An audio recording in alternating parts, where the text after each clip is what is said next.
Welcome everyone, and thank you for joining me for another brand new edition of Diecast Emporium. Although this video may be new, the model we will be taking a look at is certainly anything but. This is the Shinsei Mini Power 148 scale Caterpillar E300 hydraulic excavator.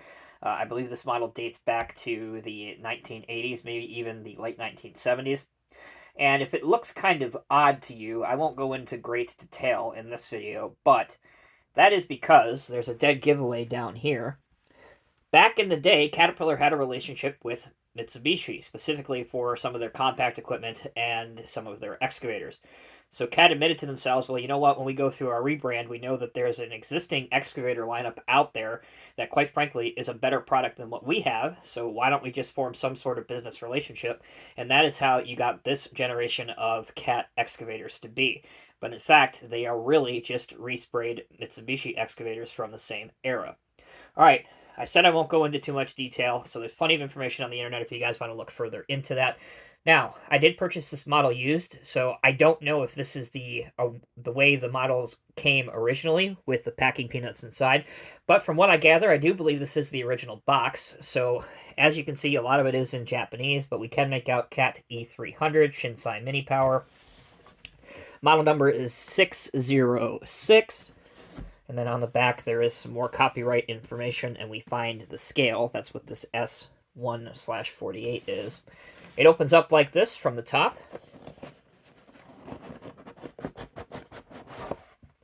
And inside, we can see the excavator nice and snug. Let's grab onto it. Get it out here very carefully. As I said, I did purchase this secondhand, but it does appear to be in remarkably good condition despite its age. Once you have it out of the box, the model is fully assembled, and you are ready to display it. Alright, let's take some time now to go over some of the details and the decals on this model. As you can see, it is the Block C era, the late C era, with the belt line E300, Cat up here on the boom. The top of the cab is a plastic piece, and as you can see, it is very clearly off-color to the rest of the model, which is interesting to me. You have your air cleaner, your engine cover. The boom is mounted to the model by a single screw. You can probably see that. The tracks are a little rough on here, and that's because they are rubber. But the track frames do seem to be somewhat realistic and representative of the real-life counterparts, specifically with the sprocket here, which actually looks quite realistic to the real one. All right, moving on to the front, we can see some of your hard lines that are actual separate pieces, although they are not flexible and they don't move. Your large 5-tooth bucket is a pretty heavy piece. In fact, the whole boom is pretty heavy. But another nice detail is a light assembly that is on the side of the boom. Looking closely at the cab, you can't really make out too much inside other than everything appears to be black and plastic, but there are a few gear levers, and I believe there is a seat in there as well. Looking at the bottom of the model, we find some more information that's inside the casting, including Shinsei Mini Power Power Shovel. You can make that out pretty clearly. And then the model number, as I said before, number 606. Also, if you wanted to take the tracks off, it seems like the undercarriage would be pretty easy to do, as again, we have a single screw. So I don't know if there are any out there, but maybe this would be a lucrative project for some of the 3D designers to make a more realistic undercarriage and track set for these old E300s. Maybe they already exist, I don't know. Finally, on the back counterweight, we can see a warning label, which again is in Japanese, but we can clearly make out Caterpillar in English with the black belt line. Those are the decals and details. When we come back, we'll check out the excavator's functionality. Welcome back, everyone. Let's see the functionality of this machine. I mentioned before the tracks are rubber, so you can roll them pretty freely by hand, and in fact, if you apply enough downward pressure, they roll really well, even on a smooth surface such as the review area. Like any hydraulic excavator, you expect it to rotate 360 degrees, and this one does not disappoint in that regard either. Alright, there are no opening features. Obviously, this tooling and casting is much too old for anything like that, so don't expect the door to open or any maintenance panels to open. Now let's move to the boomstick and bucket. As you can see, I have mine back to as far as it will go, which is pretty realistic to that of the real vehicle. Let's take our stick out. And again, mine will go to here. There is a decent amount of cylinders still exposed, but hey, something is better than nothing. And our bucket curl back is excellent, which should allow for a clean discharge of any material you have inside. Bringing it down now to the bottom. Here's where the model really excels, especially compared to some of today's excavator models. You can get a very good digging depth, and if you had this machine atop a bench on your construction diorama, you can realistically depict it loading a dump truck from an elevated surface. All right, how about a parked mode? There you go. There's your parked mode.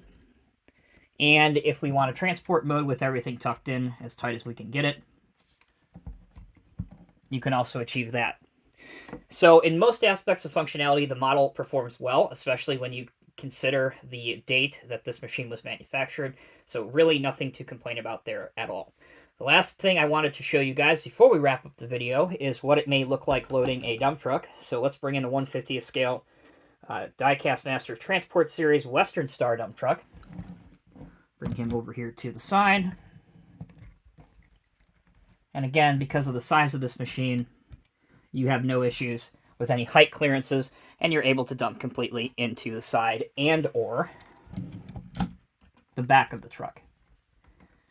Probably what's most impressive about this as we bring this video to a conclusion is the age of this machine and how well most of its aspects have held up even today. Obviously, the cylinders are not bleeding down, they're not giving up. They will hold a pose at pretty much any angle that you want them to. The model does show its age in terms of rubber tracks and very limited interior detail and no opening features. However, if you want an example of one of the rarer excavators in the Cat lineage, certainly an excavator that really shouldn't be wearing the Cat badge in my opinion, this is a good option for you. You can still find them on the secondary market and at places like Buffalo Road Imports. However, these models are much, much, much more expensive than what they were when they were initially released. But again, that said, I think it's a nice oddball that would look great in your collection. As always, I am Tommy from Diecast Emporium. Thank you all so very much for watching. If you have any comments, questions, or concerns, please leave them down in the comments section below. And if you take a look at your screen right now, you will find a video for a suggested link of a model review of another Cat excavator, but also you'll find a suggested link for all of the excavators from every OEM and every scale that I have ever done, and they are in the excavator playlist. And the same can be said for any type of machinery or vehicle. You can go onto the playlist tab on my channel, select whatever playlist you want to see, so dump trucks, bulldozers, excavators, loaders, etc., and then you can go through that and filter down what model videos you want to see. So I've tried to make this as easy and user-friendly for everybody. I hope you guys are appreciative of that. All right, that's it for this video. Thank you guys so much again for watching. Until next time, take care, be well. I'll see you in the next review.